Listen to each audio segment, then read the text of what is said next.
हम सारे 30,000 शिक्षक जो है वो मेरिट होल्डर्स हैं, उसके बाद भी हमें बाहर किया जाता है, तो हमारी ये क्या गलती है? हम सरकार से पूछना चाहते हैं, सरकार से ये गुहार है कि वो हमारी सेवा सुरक्षित करे।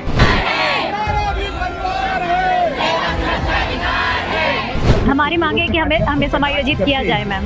अनिश्चितकालीन धरने पे बैठेंगे अब, जब तक हमारी मांगे पूरी नहीं हो जाती तब तक हम बैठे ही रहेंगे और सरकार से यही गुहार करेंगे कि हमारी नौकरी सुरक्षित रखे, हमारे साथ अन्याय ना हो। और अगर हमें इस नौकरी से निकाल दिया जाता है तो क्या दूसरी नौकरी से हमें नहीं निकाला जाएगा? इसकी गारंटी गवर्नमेंट कैसे लेगी, ये बताएं हमें। हर कोई बच्ची को रहता है कि थोड़ा सा अपना कंट्रीब्यूशन दे अपने पेरेंट्स को। नौकरी लगने के बाद मैम अगर निकाल दे, बाथरूम भी जाता हूँ रात को तो मेरी पत्नी उठ के देखती कि कहीं कुछ गलत कदम ना उठा ले, और आवश्यकता पड़ने पर आत्मदाह भी करने निकलते आ रहे हैं। ये नारा एक ही मांग, समायोजन समायोजन। भगवद गीता में भी भगवान विष्णु ने कहा है, परित्राणाय साधूनां विनाशाय च दुष्कृतां धर्मस्य च संस्थापनाय संभवामि युगे युगे। अब विष्णु के 10 अवतार हैं, किस रूप में हमारे पास आते हैं ये देखना है। क्या चाहिए तुम्हें, क्या चाहिए? न्याय चाहिए, न्याय चाहिए।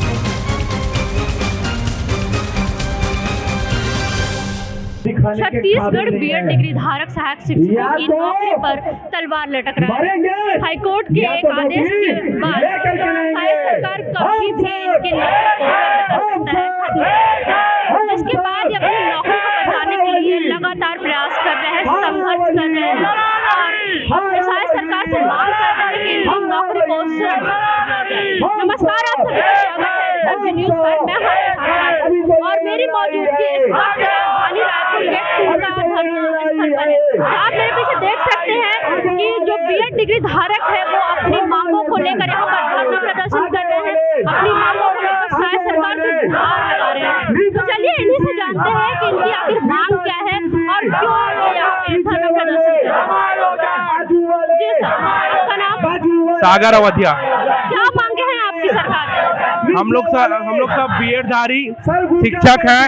हमने पहले बीएससी किया, उसके बाद बीएड किया, उसके बाद टेट क्वालिफाई करने के बाद शिक्षक भर्ती जब 2023 में आई थी तब उसमें हम ही सब मेरिट होल्डर्स हैं।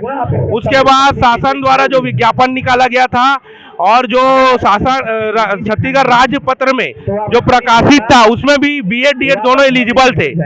उसके बाद पूरी नियमावली से हमारी ज्वाइनिंग हुई है और हम 1.5 साल से अपनी सेवाएं सरकारी नौकरी में दे रहे हैं। इसके बाद सुप्रीम कोर्ट और हाई कोर्ट का एक फैसला आ जाता है कि 11 अगस्त 2023 के बाद जितने भी बीएड धारी हैं वो सब अपात्र हैं। तो हमारी इसमें कोई गलती नहीं है, हमने पूरे मेहनत से टॉप रैंक लाए, उसके बाद पूरे नियमावली से हमारी ज्वाइनिंग हुई, 1.5 साल से अपना काम कर रहे हैं। और उसके बाद हमको अगर मान लो निकाल दिया जाता है नौकरी से तो हम 3,000 लोग कहाँ जाएंगे? हमारी शासन से बस एक ही निवेदन है कि वो हमारी सेवा सुरक्षित रखे।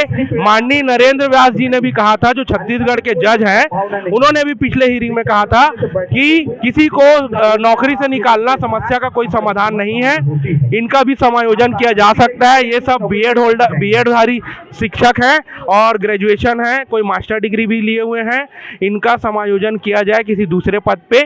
सरकार के पास असीमित शक्तियां हैं, वो इनका समायोजन कर सकती है। कब से सेवा दे रही हैं आप? मुझे सेवा देते 1 साल हो गया है मैम। जी, क्या मांगे हैं आप? हमारी मांगे है कि हमें समायोजित किया जाए मैम। जैसे कि आप मान लीजिए तो पुरुष है, इनके लिए इसके अलावा कोई भी नौकरी हो सकती है, लेकिन आप महिला हैं, आपके ऊपर प्रेशर पड़ता है समाज की तरफ से, परिवार की तरफ से, फैमिली की तरफ से। हम औरतें हैं और हम पर बहुत ज़्यादा प्रेशर है मैम। एक तो शादीशुदा होते हुए बच्चे के साथ हम लोगों ने तैयारी की है, दोबारा किसी और एग्जाम के लिए हम तैयारी तो नहीं कर पाएंगे, ना हम उतना समय दे पाएंगे, ना हमारी मानसिक स्थिति, सबसे बड़ी बात है कि हमारी मानसिक स्थिति ऐसी नहीं रही है कि हम दोबारा से कोई प्रिपरेशन करें। और अगर हमें इस नौकरी से निकाल दिया जाता है तो क्या दूसरी नौकरी से हमें नहीं निकाला जाएगा? इसकी गारंटी गवर्नमेंट कैसे लेगी, ये बताएं हमें। गवर्नमेंट अगर आपकी मांगे पूरी नहीं करती तो उसके बाद आप लोग क्या करने वाले? गवर्नमेंट से हमें अभी भी आशा है मैम कि गवर्नमेंट हमारी बातें सुनेगी। आप लोगों को बिल्कुल लगता है कि गवर्नमेंट हमारी बातें सुनेगी और हमारा समायोजन करेगी। मैं आपकी आंखों में आंसू देख पा रही हूँ, इसकी वजह क्या है? नौकरी लगने के बाद मैम अगर निकाल दे तो ये भावुक मत होइए हो क्या। यहाँ पे आप देख सकते हैं कि लोग अपनी नौकरी बचाने के लिए धरना प्रदर्शन पर बैठे हैं और भावुक हो रहे हैं। उनका जीवन उनको अंधकार में दिखाई दे रहा है, उनका भविष्य जो है वो उनको अंधकार में दिखाई दे रहा है, जिसके बाद वो यहाँ पे धरना प्रदर्शन करके लगातार सरकार से मांग कर रहे हैं कि उनके जो नौकरी को सुरक्षित कर दिया जाए। जी मैम, आपका नाम? बिजल पटेल है मेरा नाम। मैं प्राथमिक शाला कुरिश्रीपुर कांकेर में पदस्थ हूँ मैम। और आप सेवा दे रही हूँ? पिछले 14 महीनों से मैं सेवाएं दे रही हूँ अपने क्षेत्र में। एक बात बताइए, बीएड की डिग्री हासिल करने के लिए लगभग कितना पैसा लग जाता होगा आप लोगों को? मैम मैंने तो 2016 में किया था बीएड। उस समय तो मुझे बहुत कम पैसों में 35,000 में हो गया था, लेकिन मेरे बाद मेरे जिन साथियों ने किया है, मेरे छोटे भाई बहन जो यहाँ पर भी पदस्थ हैं, उन लोगों ने तो 1 से 1.5 लाख रुपए में किया है मैम। छत्तीसगढ़ के अंदर? जी मैम। आपका नाम? पायल साहू। जैसे अभी आपकी शादी नहीं हुई है और लगभग शादी की उम्र में आप लोग पहुंच गए हैं, तो क्या परिवार की तरफ से कोई प्रेशर बनता है आप लोग के ऊपर? मैडम ये है तो हमें तो प्रेशर मिला था इस चीज़ के लिए कि अब बेटा उम्र हो गया है, आपको शादी करना है अब। लेकिन मैं उनको यही बोल के रखी कि मम्मी मैं नौकरी में हूँ, सरकारी जॉब में हूँ, हर किसी को नहीं मिलता ये जॉब। कम से कम नौकरी पाई हूँ तो थोड़ा मेरे को एंजॉय करने दो, अपनी फैमिली को मैं उसमें थोड़ा सा अपना पैसा भी कंट्रीब्यूट करना चाहती हूँ। हर कोई बच्ची को रहता है कि थोड़ा सा अपना कंट्रीब्यूशन दे अपने पेरेंट्स को, तो उसके लिए रहता है। अभी मैं अपने मम्मी पापा बोलते हैं मुझे कि बेटा शादी कर ले करके, लेकिन मैं कंट्रोल करती हूँ, नहीं मम्मी थोड़ा रुक जाओ, हमारी नौकरी पक्की होने दो, फिर मैं ज़रूर करूँगी करके। घर वाले तो समझ जाते, लेकिन क्या समाज वाले समझते? अब उनका क्या बोले, हम क्या मुंह देख के जाएंगे वहाँ पे। सबको तो पता बेटी सरकारी नौकरी कर रही है, आज अभी ये सरकारी नौकरी पे कल को चली जाएगी, हम क्या बोलेंगे उनको, क्या मुंह दिखाएंगे। आपका नाम? पिंकी ठाकुर। आपकी क्या स्थिति है, इस परिस्थिति को देखते हो क्या बोलना चाहिए? मैम अभी तक हम सिर्फ सरकार से निवेदन करते आए हैं, आगे भी अभी भी यहाँ बैठ के हम सरकार से निवेदन ही कर रहे हैं कि हमारी इस यात्रा को सफल बनाएं, हमारी नौकरी बचाएं, हमारा समायोजन करें। बहुत संघर्ष के साथ हम यहाँ तक पहुँचे हैं और आगे भी अभी पैदल यात्रा करते हुए, संघर्ष करते हुए यहाँ आज हम यहाँ धरना स्थल पर हैं। बस यही उम्मीद के साथ कि सरकार हमारी आवाज़ सुने और हमारा सहयोग करे। क्या लगता है आपका सहयोग करेगी सरकार? अभी भी उम्मीद है मैडम, क्योंकि ये हमारी चुनी हुई सरकार है, राम राज्य लाने वाली सरकार है, तो ज़रूर ये हमारा वनवास ख़त्म करेगी, हमें यहाँ शीघ्र से शीघ्र समायोजित करके हमारे कार्यस्थल भेजेगी। जैसा कि हम बात करते हैं हमेशा राम राज्य की, वनवास खत्म करने की, आप इनके पोस्टर पे देख भी सकते हैं, विष्णु के राम राज्य में निर्दोष शिक्षकों के वनवास क्यों? पूछ रही है ये जो शिक्षक लोग हैं, ये जो डिग्री धारक लोग हैं, ऐसे वैसे लोग नहीं, ये बीएड डिग्री धारक लोग हैं, जो टॉप करके आए हुए हैं लोग हैं और बीएड की डिग्री हासिल करके आए हुए हैं, लेकिन ये यहाँ पे धरना स्थल पर बैठे हुए हैं और पूछ रहे हैं सरकार से हमको वनवास क्यों दिया जा रहा है, हमें क्यों ये सज़ा दी जा रही है। चलिए और लोगों से बात करते हैं और जानते हैं उनकी दुविधाओं के बारे में, उनकी परेशानियों के बारे में और वो सरकार से क्या चाहते हैं। आपका नाम बता दीजिए। आर्नव राठौर। कहाँ से हैं आप? कोरबा से मैम। कोरबा से हैं। आप भी पैदल मार्च यात्रा में शामिल? हाँ मैम, पैदल मार्च यात्रा में शामिल। पैदल मार्च यात्रा के बारे में थोड़ा सा डिस्क्राइब कर दीजिए, क्या था? मैम पैदल मार्च यात्रा के बारे में आपको क्या बताएं, कैसे कैसे समस्याओं का समाधान भी नहीं हो पाता था। नंगे पैर चले हैं कि इन्होंने कपकपाती ठंड में हम लोग रहे हैं, बस स्टैंड के नीचे हम लोगों ने सोए हैं, ना खाने की फिक्र, ना पानी का फिक्र, कहीं पर पानी उपलब्ध नहीं। महिलाओं को जितनी ज़्यादा तकलीफ हुई इनका बयान नहीं कर सकते। आप खुद समझ सकते हैं कि आप भी एक महिला हैं और आपको पता है कि महिलाओं को होने वाले कितने सारे प्रॉब्लम होते हैं, जिसका वहाँ पे ख्याल रखना पड़ता था। किसी का एक्सीडेंट हो जाना, किसी का चलते चलते यानी कि बेहोश होकर गिरना, बहुत सारी ऐसी चीज़ें जो हमको बयान नहीं कर सकते। और ये पैदल मार्च निकालने का पीछे हमारा सिर्फ और सिर्फ एक ही उद्देश्य है कि सरकार से कि भाई सर हम लोग निर्दोष हैं, हम लोग पढ़े लिखे हैं सर, मेरिट हैं सर, अगर मेरिट में आए लोग अगर हम नौकरी नहीं कर पाएंगे तो और कौन नौकरी करेगा सर। एकदम आपसे हाथ जोड़ के निवेदन है सर। बहुत सारे लोग, कोई संविदा का नौकरी छोड़ के आया, कोई निविदा का नौकरी छोड़ के आया, कोई अपने जॉब को अच्छा करने के लिए नौकरी छोड़ के आए, बहुत सारे लोग नौकरी छोड़ के आए हैं। आपको क्या बताएं सर कि समझिए सर, बहुत ज़्यादा हमको नौकरी की ज़रूरत भी है और मेरिट में आए हुए हैं सर। एकदम आपका करबद्ध हाथ जोड़ के निवेदन आपसे सर कि हमारी नौकरी को बचा लीजिए सर, बचा लीजिए। नहीं, अगर करने वाले पूरे सरकार इस मामले को नहीं देखती है या फिर इसके समाधान नहीं कर पाती तो आप लोग क्या करने? बाकी सभी का व्यक्तिगत विचार है मैम, और मेरा व्यक्तिगत विचार है कि अगर समायोजन नहीं होता या फिर हमारी मांगें पूरी नहीं होती तो मेरे लिए तो आत्महत्या के अलावा कोई और ऑप्शन नहीं दिखता, क्योंकि उम्र भी हमारी हो चुकी है। शादी होगी आप? नहीं हुई मैम। आप जान रहे कि आज छत्तीसगढ़ पूरे देश में बिना सरकारी नौकरी के ढंग से किसी को लड़की मिलना तो असंभव है। अगर आप फाइनेंशियली कितना भी अच्छा हो फिर भी आपको लड़की नहीं मिलती, सबको सरकारी नौकरी चाहिए था, और इस बीच हमको सरकारी नौकरी दे के वापस छीनना हमारे लिए बहुत ज़्यादा दुर्भाग्य है। ये ऐसा है कि किसी को 2 निवाला खिला के पूरी थाली हाथ से छीन लेना। और मैं आपको बताना चाहूँगा पैदल मार्च के दौरान ही बहुत सारे हमारे साथी तो डिप्रेशन में जा चुके हैं। हमारे यहाँ पे बहुत सारे लोग सिर्फ डिप्रेशन में जाने की वजह से आपको उपलब्ध नहीं है। कब से सेवा दे रहे थे आप? हम लोग को मैम विगत 1 से 1.5 साल हो गया है, 1 वर्ष 4-5 महीने हो चुके हैं हम लोग को सेवा देते हुए। हमारी चुनाव में ड्यूटी भी लगी हुई है बहुत सारे लोगों की।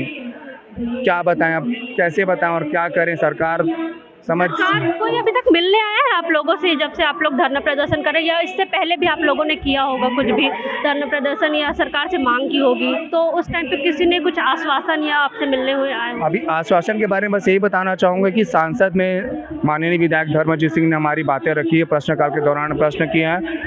बस एक यही हमारे लिए पॉजिटिव पॉइंट हुआ, पर उस पर हमको अभी तक कोई अच्छा रिस्पॉन्स नहीं मिला है हमारी पक्ष की सरकार, भाजपा सरकार द्वारा कि हाँ इनके के लिए हम समायोजन करेंगे या इनकी नौकरी नहीं जाने दी जाएगी। ऐसा करके हम कभी उस तरह का कोई खास आश्वासन नहीं मिला है यहाँ पे।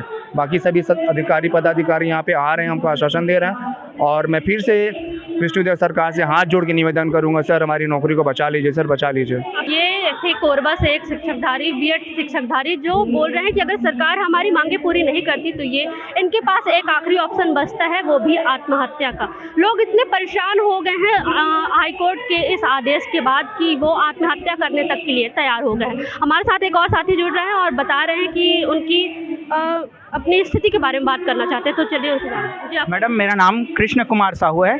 मैं प्राथमिक शाला सोडापारा पे पदस्थ हूँ।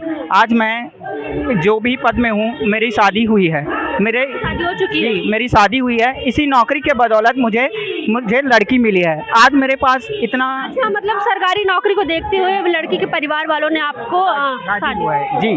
आज मेरे पास इतना दुख है, मैं क्या बताऊं। मैं अपने परिवार को समझाऊं कि अपने ससुराल वाले को समझाऊं। ससुराल वाले फ़ोन करते हैं मेरे को, मेरे ससुर जी अपने नाम से नहीं पुकारते, मेरे को गुरुजी बोलते हैं। मैं जब गुरुजी करके बोलते हैं तो कितना मेरे अध्यापक के तौर पे आपको गुरुजी के नाम से पुकारते हैं जी। मैं अपने दर्द को बयान नहीं कर सकता, इतना दुख में हूँ कि मैं अपने जब बाथरूम भी जाता हूँ रात को तो मेरी पत्नी उठ के देखती कि कहीं कुछ गलत कदम ना उठा ले। वो दिन भर रात को उठ के देखते रहती कि सोए हैं कि नहीं, इनकी नींद पड़ रही है कि नहीं। वो मेरे साथ साथ मेरे पूरे परिवार को संभाल के रखी है, मेरे ससुराल को संभाल के रखी है कि नहीं अभी सरकार है, सरकार हमारी नौकरी को बचाएगी। कितना दर्द है, हम लोग क्या बताएं मैडम।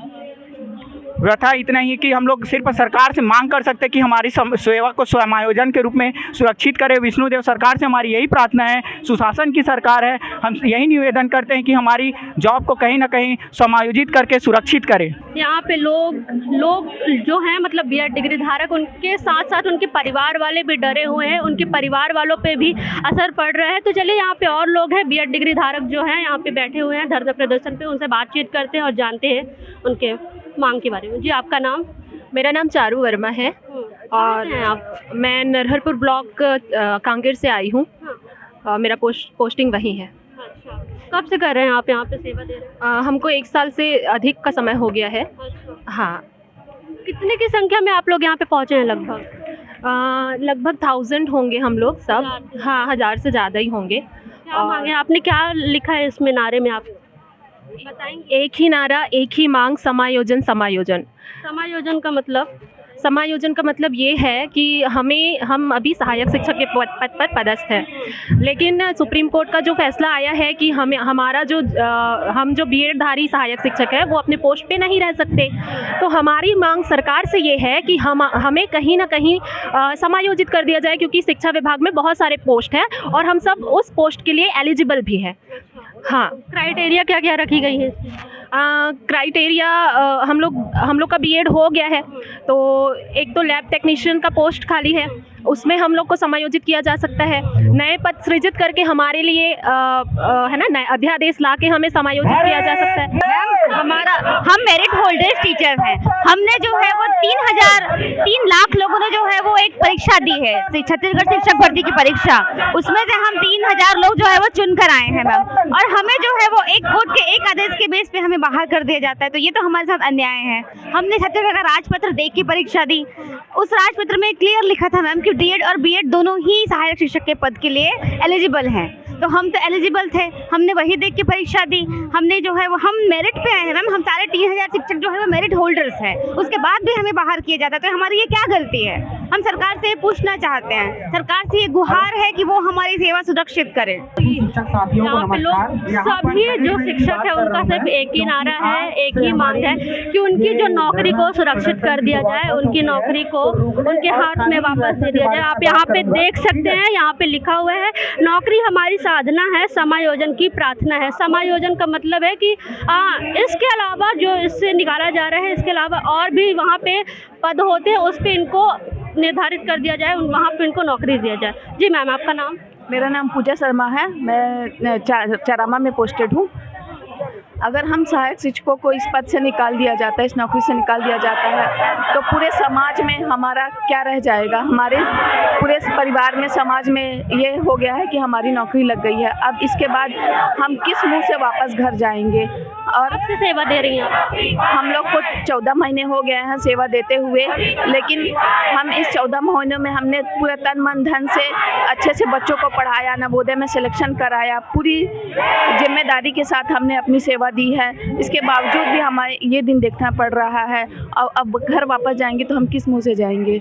हमें ये समझ में नहीं आ रहा है हमारी गलती क्या है। हमने तो पूरी तरीके से सभी नियमों का पालन करते हुए परीक्षा दी, मेरिट में अंक लाए। शादी के बाद हमने कैसे कैसे तैसे समय निकाल के बच्चों के साथ पढ़ाई की, महिला होने के नाते घर की जिम्मेदारी भी देखी, और उसके बाद हमारे साथ ऐसा हो जाता है तो हम सब महिलाएं कैसे फिर से उसी जीवन को जीने के लिए मजबूर हो जाएंगे। अगर सरकार आपकी मांगे नहीं पूरी करती, नहीं सुनती, तो आगे आप लोग क्या करने वाले? मैम, हम लोग तो अंबिकापुर से रैली निकाले थे, अनुनय यात्रा था, लगातार वहाँ से नारा लगाते आ रहे हैं। हम मेरा गहरा भी बैठ गया, आपको पता होगा। 4 से 5 दिन तक लगातार भूखे प्यासे पैदल यात्रा करते करते हम लोग अंबिकापुर से कटघोरा, चोटिया, बिलासपुर होते, बिलासपुर में हमारी रैली को रोकने का भी प्रयास किया गया। तब भी हम लोगों ने व्यवस्था की, अलग अलग तरीक़ों से निकाल करके रायपुर तक पहुँचे, और ये अब धरने का रूप ले लिया है। और हम अनिश्चितकालीन धरने पर बैठेंगे। अब जब तक हमारी मांगे पूरी नहीं हो जाती तब तक हम बैठे ही रहेंगे, और आवश्यकता पड़ने पर आत्मदाह भी करने के लिए तैयार हैं। अच्छा, ये बताइए कि यहाँ पे जब आप लोग बैठे हैं, इतनी ठंड में, कड़ाके की ठंड इस बार छत्तीसगढ़ में पड़ रही है, तो आप लोग के लिए क्या क्या व्यवस्थाएं की गई हैं यहाँ पे? हमारे लिए कोई मैम, हमारे लिए तो कोई व्यवस्था नहीं की गई है, लेकिन हम सबसे यही विनती की है कि सब अपना अपना कंबल लेके आए, और सरकार से यही गुहार करेंगे कि हमारी नौकरी सुरक्षित रखे, हमारे साथ अन्याय ना हो, क्योंकि हमारी कोई गलती नहीं है। क्योंकि नोटिफिकेशन के आधार पर हमने नौकरी ज्वाइनिंग की है, सबको बराबरी का मौका मिला था, और तभी हम लोग यहाँ तक पहुँच के आए हैं। हम लोग मेरिट होल्डर्स हैं, तो सरकार से यही निवेदन है कि हमारी नौकरी सुरक्षित रखे, कुछ ना कुछ समायोजन करे। क्या क्या व्यवस्थाएं हो रही हैं यहाँ पे? क्या क्या व्यवस्थाएं सरकार की तरफ से रखी गई हैं तूता धरना स्थल पर? ये सरकार, अभी तक सरकार को आज केवल संदेश देना था, और ये अनिश्चितकालीन हड़ताल है। पर हम जिस हिसाब से समझ रहे हैं कि सरकार ने हमारी मांगों को सकारात्मक रूप में ही लिया है, अभी तक किसी प्रकार की निगेटिविटी फैलाई भी नहीं गई है। और जैसे भागवत गीता में भी भगवान विष्णु ने कहा है, परित्राणाय साधूनां विनाशाय च दुष्कृतां धर्मस्य च संस्थापनाय संभवामि युगे युगे। अब विष्णु के 10 अवतार हैं, किस रूप में हमारे पास आते हैं ये देखना है। मतलब सीएम साय, उनका नाम विष्णुदेव साय है, तो ये विष्णुदेव साय से मांग कर रहे हैं और बोल रहे हैं कि वो किस अवतार पे आके इनकी मांगों को पूरा करते हैं, वो इनका वेट कर रहे हैं। जी, इनकी सिर्फ एक ही मांग है कि इनके नौकरी को सुरक्षित किया जाए, इनके नौकरी को इनके हाथ में वापस दिया जाए। इनकी मांगे हैं, इनकी ये पूछ रहे हैं सरकार से कि इनकी गलती क्या थी। समायोजन की बात कर रहे हैं, नौकरी हमारी साधना है, समायोजन की प्रार्थना है। इनके नारों को आप देख सकते हैं, बीएड साहब एक ही नारा, आप देख सकते हैं लिए यहाँ पे बैठ के सिर्फ एक ही नारा लगा रहे हैं और एक ही मार्च कर रहे हैं। क्या चाहिए तुम्हें, क्या चाहिए? न्याय चाहिए, न्याय चाहिए। हम सब एक है, आवाज दो, हम एक है, आवाज दो। हम एक है।